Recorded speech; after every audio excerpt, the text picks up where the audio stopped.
Hello everyone, my name is Loko and welcome to a new game of StarCraft II Heart of the Swarm. Now recently I've gotten the question, what exactly is the difference between passive players and aggressive players? So I figured, you know what would be awesome? To find an incredibly aggressive game where we can have a look at Star Till Life. Now I'm a pretty big fanboy of this dude. This guy is probably one of the biggest or one of the most aggressive Zerg players that you can find on the planet, and this is a pretty damn good example game on exactly how aggressive this is. So what would a passive player do most game long? Well, most of the time what will happen is that passive players, such as me, really, I'm a pretty passive player, I suppose.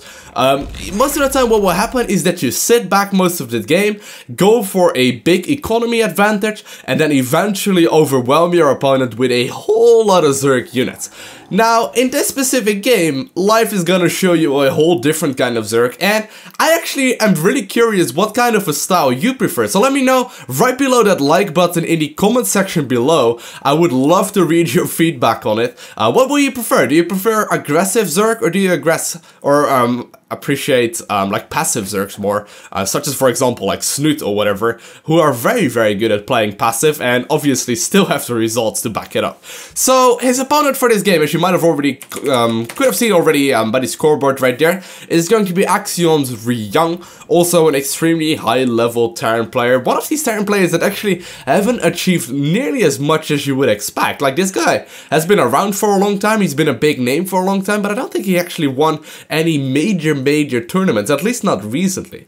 Either way, let's have a look at life. We're gonna watch this game mostly through his vision, and we're gonna try and figure out exactly when he makes units and how he is so damn good at playing aggressive. So he decided to go for a hatchery, then went into a gas geyser, and then into his spawning pool. So this already starts out pretty aggressive, because as you might have noticed, he went for the gas before the spawning pool, which does mean that he will be able to start zerging speed much earlier than you would usually see it. So smartly as he is right now, he's actually moving these overlords around, trying to scout around for any kind of proxy barracks rather, so he can actually figure out exactly whether or not he needs to defend. But right now, he sees the first Reaper moving out, he knows exactly what is up, and he does decide to actually just transition into 2 queens, making 1 more drone right now actually, and he's gonna start a couple of Zerglings very shortly, because obviously he needs to deal with this Reaper play of his opponent. So pulling 1 drone out of the gas geyser, going to be starting zerging speed very shortly. Once you hit 100 gas right there, going to start it out, and he puts 2 drones out of the gas as well, leaving 0 left in there. Starting 4 zerglings right now, and he's gonna try and transition into a couple of them so he can get some damage done on this Reaper, and he won't really lose too much to this Reaper harassment of his opponent. So 2 queens in the production tab. Once those 2 spawn, it should be relatively easy for him to deal with this Terran aggression. And actually, I don't remember if he transitioned into more queens. I think he goes up to like 3 or so. Yeah, he actually starts another queen right there, right away in the natural, leaving the one that was already in the main base. And 2 Reapers right now are trying to be as annoying as possible, but obviously those are indeed on a timer, because zerging speed was started really early on, and once that is finished, most of the time the Reapers will just sort of disappear. So we're just waiting right now for the zerging speed to finish up, but when is the moment that life decides to go for aggression? As you can see right now on the minimap, he really hasn't seen that much, right, from his opponent, but he's already started to create a couple of zerglings right now.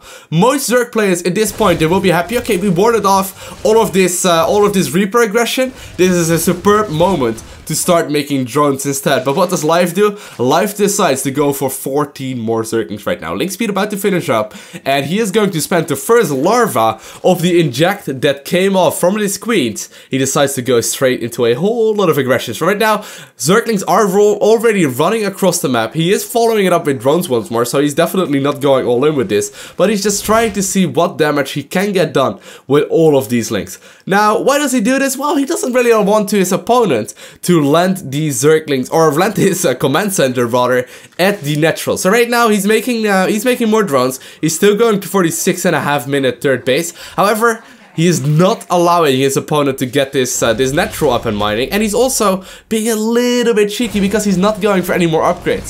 He did, however, put drones back into the gas geysers. However, ooh, the depot was up right there. He's gonna try and see what he can get done. Zerglings in the main base, and these are more Zerglings than Ryung was really expecting right now. A whole lot of SCVs already going down. He's trying to target fire a couple of these units as well. However, still no evolution chambers going down. More and more Zerglings on the production tab, as well as a roach ward. So you can see what I mean with aggression, right? He made drones in between. Let's have a look at the harvester count right now. It is 38 harvesters versus 25 right now. So he still decided to go for this economy advantage over his opponent, but instead of making drones, he decided to go for more and more units and just sort of deny his opponent's economy instead of just using the Zerg advantage and you know, going for a whole lot of drones at once. So once more, he is going to run these Zerglings around, actually smartly moving them towards the gold base of his opponent right now, making sure that he ditches the watchtower completely so these units could come in unexpectedly. That overlord at the natural is watching pretty much everything, because here we go, he's gonna run once more into this natural, trying to pin these Hellions to the wall.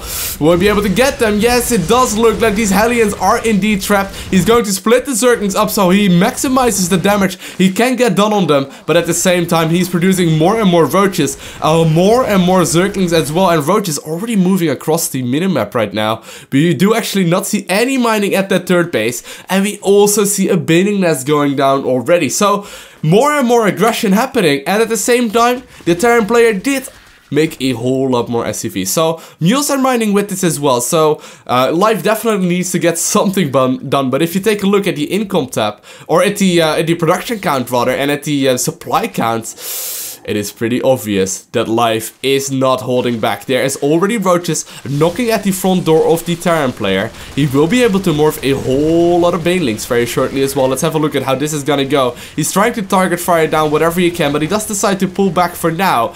Probably gonna morph for a whole lot of banelings. Let's have a look how many he does decide to create. He has a whole lot of gas as well, and more links are joining the fight. However, looks like this is gonna go down right now. He managed to get a bunker down, or actually a depot down rather, and he is with all of his units right on top of that bunker. Will be able to get it up, I'm not completely sure. However, he morphed a couple of the reinforcing Zerglings into banelings. More and more are gonna join, however, and obviously it only takes 4 banelings to kill a depot. So if he does manage to blow up the Terran wall right now, he will be at a really good advantage, and he might be able to even take this game right here, right now. Let's have a look at this. Gonna go. Banelings are waddling right there. They're gonna blow up on that one bunker that we see. There's more and more bunkers out. However, there is just so much Zerg. Such a big economy advantage in the early part of the game just allows life to go for this incredibly aggressive play, and he is gonna be able to just simply overrun the Terran player right here by extremely aggressive play. We see a couple of Widow Mines. They're gonna blow up on a couple of links. Nice splitting up of these Zerglings right here. But this is exactly the reason why I always say that it looks like life's Zerglings start with +1/+1. I want to thank you guys all for watching. Have an amazing day. Hopefully this explained the difference between aggressive and passive play, and I'll see you in the next video. Bye! Hello everyone, my name is Lowko, and welcome to a new StarCraft II Heart of the Swarm video. Today we're gonna be focusing